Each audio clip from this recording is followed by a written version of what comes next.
Why don't all employees unionize? Also, because for years companies have told employees how horrible unions are and how all they want is your money. There is a long list of scare tactics that they use. I have worked union my whole working career.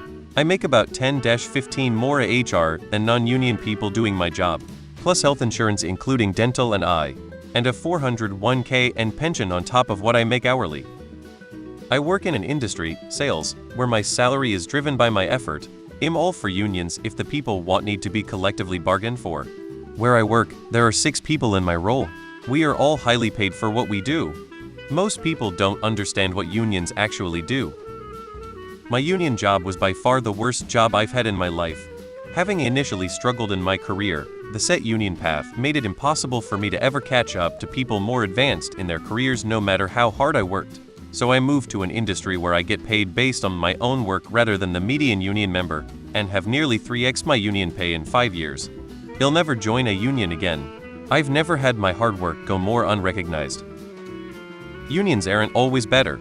There is a strong misconception that unions do their work to the benefit of the individuals in the union. The reality is they will often make choices that hurt the individuals in the union if it makes the union itself stronger. There's a non-union automaker near me that has better pay and better benefits than union shops.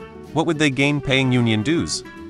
Detroit auto unions really left a bad taste in my generation's mouth. Outside of the already listed reasons, unions benefit the bottom 90 of non-management employees. If you are truly a top performer, you can get paid more not being a union employee, and too many people believe they are that exception. It's the same reason some poor people vote for lower taxes on the rich.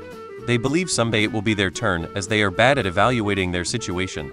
I don't feel the need to. Lots of reasons. I've never been in a union and been satisfied with it. I purposefully seek positions that don't have a union. There are some really good unions. Most are garbage wastes of money. I worked my whole career as an independent worker and would not have changed that in any way. I was never an executive, but for a short time I did have a management role. Companies gave me money which I like. Unions take my money which I do not like. To be fair, I'll state that I have one area where I do support union action, and that is in industries and jobs that are inherently dangerous, e.g., coal mining. Having an industry baseline for safety is worthwhile. Unions for teachers, writers, mail sorters, or other safe work don't do much for me. A lot of people don't like being subject to an outside group, or being coerced to go along with labor actions, contracts that they don't agree with. Even if they don't like the employer, they don't trust unions either. I think unions have been a net positive for workers, but they have also had serious issues of their own over the years with corruption, screwing over workers, etc. Some corporate CEOs have a pathological hatred of labor unions and a distaste for workers in general. Some workers think that every corporation is an evil conspiracy to cheat everyone. In the middle are a number of corporations and a lot of workers that are trying to do their best and just don't want an outside third party getting involved. In the US, you get fired for doing so. People don't want to get fired. I make dog sweaters on Etsy, so I don't know who I de-unionize with. Companies do a lot to dissuade unions, with a lot of propaganda. They also do a lot of shady shit that technically falls into illegal territory, but is hard to fight, like union busting or interfering with union talk. Amazon and Starbucks did a lot of this when their employees were attempting to unionize. Because of corporate propaganda and lobbying, you also have a lot of politicians who are anti-union and push against it. Also, a lot of people who have worked in places with bad corrupt unions actively fight it because of their own bad experiences, and a bad personal experience is something that is extra hard to argue against or to change their mind.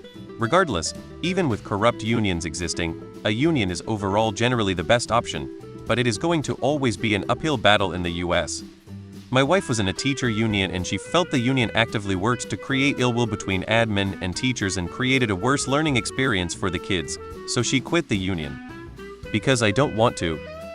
If you are in a field where there are far fewer staff than there are companies wanting that role, then there isn't too much advantage to a union, as you can simply move jobs to a new company if you don't like conditions at your current one.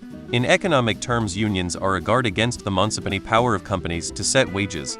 But if you're lucky enough to have skills for roles where they don't have that power, the benefit is less. Though still not absent, as they can, for example, give legal aid if you were accused of something. You have to pay dues to be in a union. If you are better than the average employee, then there is a downside to unions. I'm not unionized, and I get paid much better than others in the same role, because I work harder and focus on networking and the metrics that get me paid more. If I was in a union, I would be on a collective agreement and make much less. I watch my wife's work, which is unionized, and it seems to benefit the lower half of the employees. They have all the issues requiring free legal.